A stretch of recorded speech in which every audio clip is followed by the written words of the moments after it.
Hello. And welcome to Hair Loss Goss. It's me, James. It's me, Sally. We're just laughing at each other across the desk because this is still only episode 2 and we're still very much getting used to it, so bear with us. Hope you enjoyed the first episode.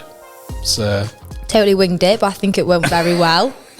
story of our lives. Yeah. Isn't it? But yeah, it's always a bit weird talking into a microphone for the first time, and you got these headphones on, and A load of cameras staring at you. It's not nerve-wracking at all. And a man looking at you in the corner that's just not saying anything. 3 cameras and a load of lights. Yeah. Who does this for a profession? I mean, I don't know, maybe us. Maybe us one day. Maybe. One day, maybe. We can hope, we can dream. Anyway, let's stop talking rubbish and get on to the subject. Okay, what is the episode about this time, James? What's the deal with hair loss? What is the deal with what is the deal? What is the deal? I was just having a talk to Sally actually about before we started this episode. I'm a man, probably fairly obvious to tell. Not sure. I'm not sure, you know. Well, sorry. But I'm quite a hairy man. I've got a lot of hair on my body, but I don't have it where I want it, which is on the top of my head. And a lot of guys really struggle with that. There's a bit of science behind it, and we'll talk a bit more about that later. But we're not medical professionals, just to say. No, we're not. It's just what we've learned while we've been in the hair loss industry. Yeah, and our own experiences. And our own research as well. Exactly. But it's, as I said before, like a relaxed safe space to talk about hair loss, and that's what we want to do. For me, losing hair was a massive identity change, and I didn't like it, and I didn't want it. Some of my friends still now have a full head of hair and have never experienced hair loss. However, some of my other friends, guys, have lost all their hair at the age of 19, 20. And they just brave the shave. Brave the shave is a big thing, isn't it? Everyone talks about the braving the shave, right? The thing is about that is, if you some people look amazing bald, right? They literally, Jason Statham. Oh my God, gorgeous. Yeah. Some people look so good, but it's not the image for everybody. Some people have really odd shaped heads. They do. And it just doesn't work for them. And I definitely think it's an image, and that image not everybody wants to have. Yeah. So say if you're 19, you're about to start freshers or whatever, and you're going through hair loss, which a couple of clients of mine are in that situation. Yeah. Do you really want to go bald at 19? Not really. I think if you're a gym goer and you've got loads of big muscles and everything, it looks great. I think it's definitely a look, isn't it? It's not for everybody. It's not. And I think a lot of people tie their identity in with their hair. So, you can colour it, you can grow it long, you can have it short. It changes your face shape. If your hair isn't right, nothing's right. Yeah. Your outfit don't look right, you don't feel right, and everything's just off. If bad hair days is a real thing. Absolutely. But it's better to have a bad hair day than it is to not have a bad hair day. It's very true. I mean, having no hair at all is very convenient. You don't have to worry about, you can just jump in the shower, be in and out, a couple of minutes, and you're ready. You don't have to worry about the amount of guys that moan at me and be like, "Oh, I've got to get up 10 minutes early to do my hair now." I'm like, don't moan. Seriously, don't moan at all. There's a big adjustment though when you do actually get your hair back, isn't there? There's this thing called hair shock, which we'll talk about in another episode. But the psychology of you've been looking at in the mirror at yourself for ages, and you look a certain way, and your brain is used to seeing you in that way, and then you have hair again. Oh, you don't look the same. Oh, and people think they're going to walk out and love it, but wow, not all the time. Psychologically, it's a big thing to overcome. Yeah, so we're going to talk a bit more about that in another episode. But this whole brave the shave thing, I wanted to just talk about a bit because it's not about braving it. It's almost about manning up. It's kind of going back to a time gone where you shouldn't have to worry about your hair. You're a man, just man up. Doesn't matter if you haven't got any hair, just razor it off and just get on with it. And I don't agree with that, because you'd never say that to a woman who was experiencing hair loss. No. If she was going in for extensions or anything like that, It's like we had a video, didn't we, on TikTok that went viral. It was 1.5 million. No, it's not. It's 1.6 million. Not to brag or anything. And we had thousands and thousands of comments, and so many people on there going, just shave it off. It's like, why? Yeah. Like, there is a choice now, and you don't have to do it, and that's the point. And what was interesting is when we challenged any of those comments on TikTok in a really positive way, because everyone's allowed to have their own opinion, of course. you know, whatever. They're wrong, but they're allowed to have their opinion. No, I'm joking. Whenever we challenged them in a positive way, their response was, "Oh, I had never seen it like that, or I hadn't thought about it like that." So I think it's definitely society kind of makes you feel like if you're a man and you're experiencing hair loss, well, just shave it off. There's options out there now that you don't have to, though. But you don't have to worry about that. No. So that's kind of what we want to talk about a bit more about on this episode. If we've got time, I think we're halfway through already, aren't we? I think so. So for me, when I started losing my hair, it was a very gradual thing. So I used to wake up in the morning and there might be a few hair strands on the pillow, or I'd go in the shower and as I was washing my hair, there would be hair on my hands. Not a lot. Did you noticeably feel your hair going thinner though? Yeah. But so like, even though you were finding it, you could feel like when you put your hands on your head, you could feel the density of your natural hair going. Yeah. So when I was a kid, I had a huge amount of hair. So I've Italian. I still do. I didn't know that. I do now. I've got Italian heritage, and so I've got a huge. I love the way you get. I've got Italian head. But I had a huge amount of hair when I was a kid. A huge mop. My mum used to do bowl cuts on me and all sorts. She could never tame it. You didn't do the bowl cut? Yeah. Oh, James. It looked immense. Can't see a picture. No, I've burnt them all. But so I always had lots of really thick hair, which I always used to really bug me because as a kid it would just get in the way and whatever. It was really thick, really dense. To have that now. But as I got older, I found that diffuse thinning happened quite quickly after the age of about 18 or 19. I was going to say, you were quite young when it happened to you, weren't you? Yeah, I lost my hair fully probably by the age of 25, 26. That's dead young. But I say fully, I had some on my head and I was convincing myself that it was a lot that I could style with. But looking back on photos now, I was looking the other day at photos, 10 years ago. You can really see it. Like, why did you not think? But I think because it's such a gradual process and you have millions of hair follicles on your scalp, right? Yep. And so you naturally lose hair anyway as part of its growth and regrowth cycle. So that hair will be replaced. But what happens with male pattern hair loss, which is what I have, is that they just weren't being replaced. So it was a gradual process, right? And we got to a point where actually became really noticeable. And for me, that was horrible because it's like, well, I don't want to go out. I don't want to go and socialise.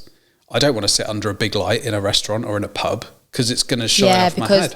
Well, that's where the self-confidence. No, where you're self-conscious of it. Oh, self-conscious. That's the word I was talking about. Yeah. That's where you're self-conscious of it because you're avoiding areas about sitting under the light and wearing. I bet you wore a hat a lot, didn't you?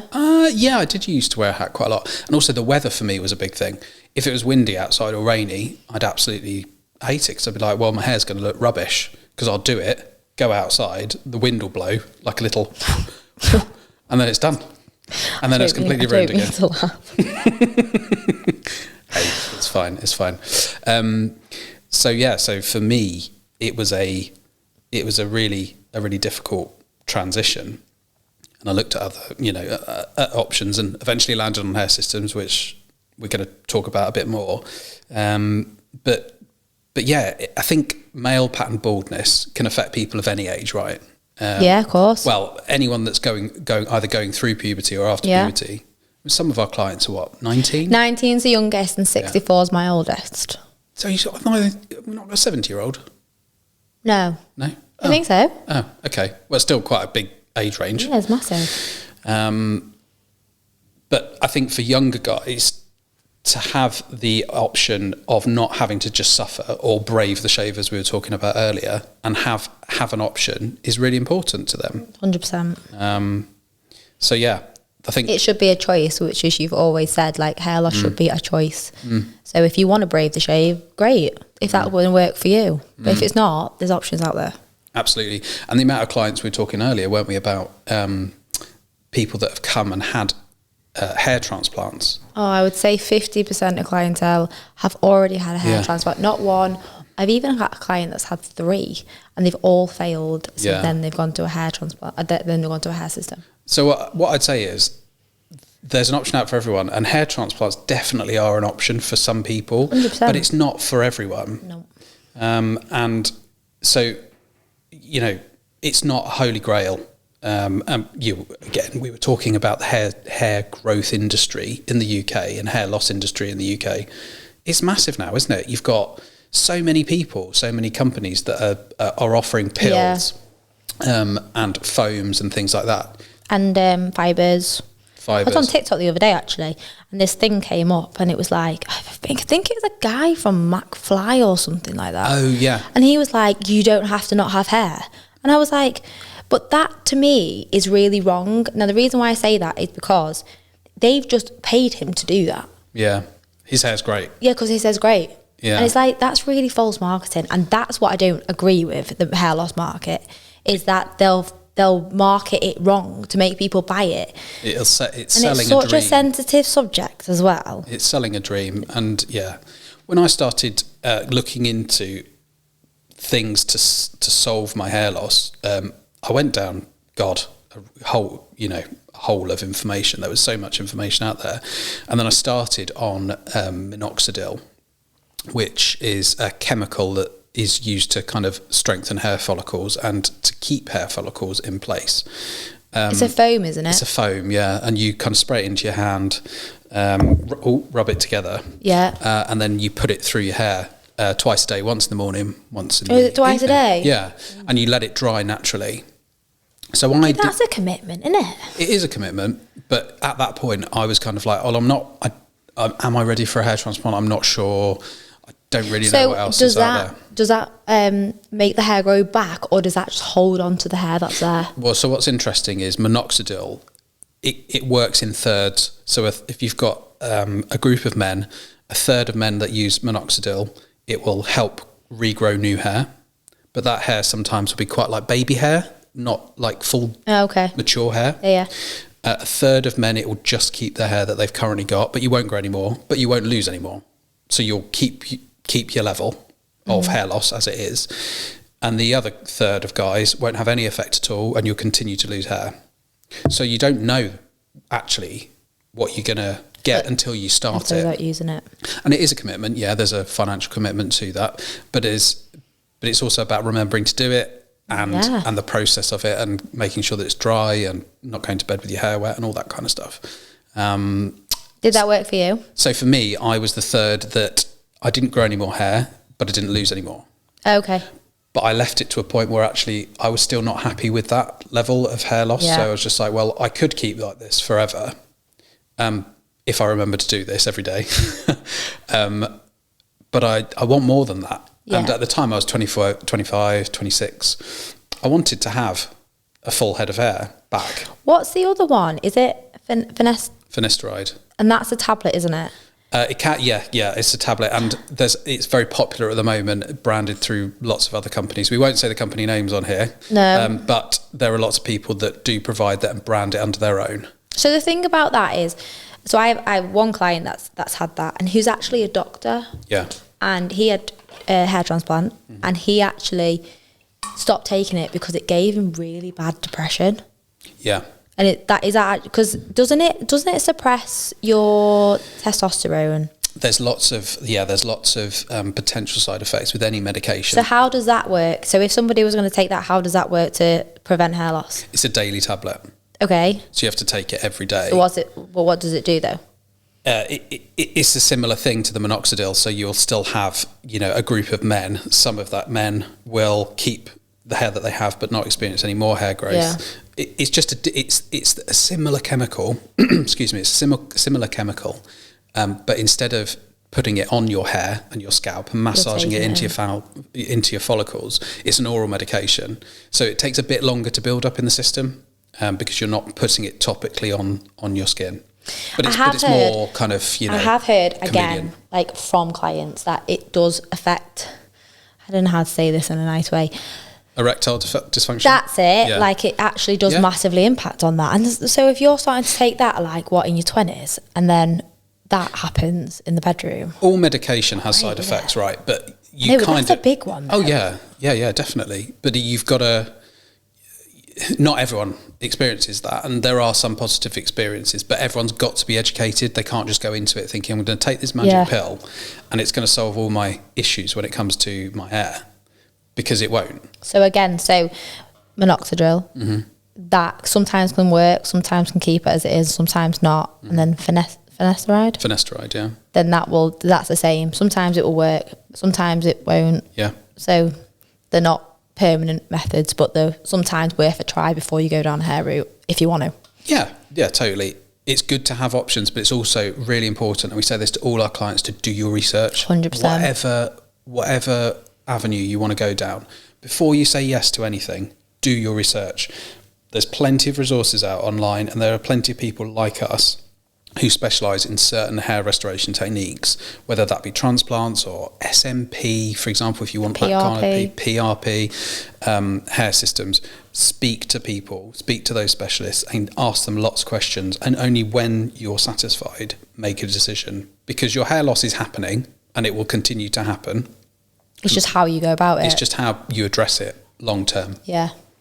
So, we're talking about medications earlier, and we said briefly in the previous episode, things like antidepressants, birth control for women, immunosuppressants, antibiotics, steroids, blood pressure tablets. Did you know all have an impact? If you have low iron, that massively impacts your hair as well. Yeah. Anemia. Yeah. Definitely. Yeah. Seen that a lot. I think diet has a massive impact in 100%. In your body, 100%. Those vitamins, minerals, nutrition of your body. Your body needs a lot to just stay alive, not even just move around or exercise.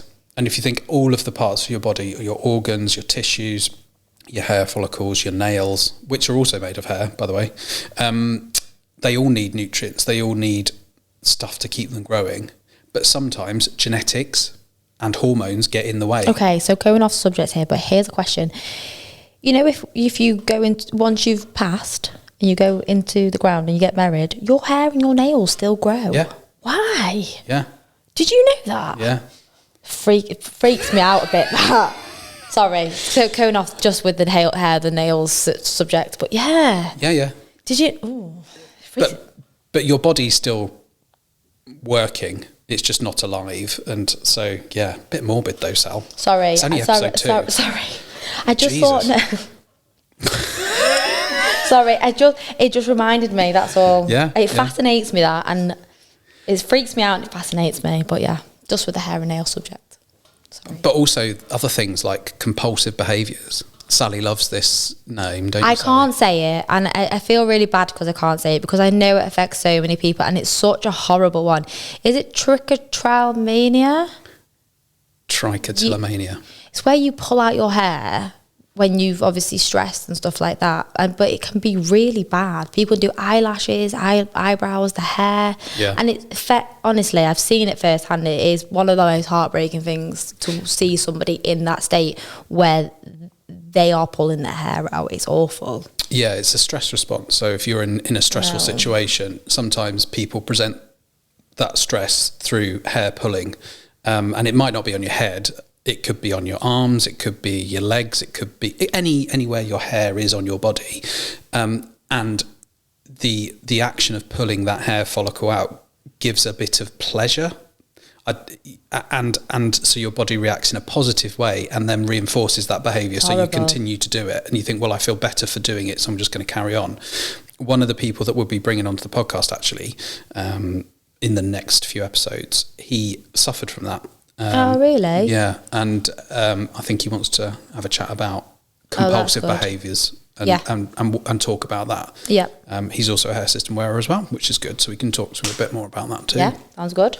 But stress definitely is a massive factor. Huge thing. I've lost hair from stress. Yeah. 100%. Yeah, and everyone jokes about it, don't they? They're like, oh, you're stressed, I'm losing my hair with stress. But it's true.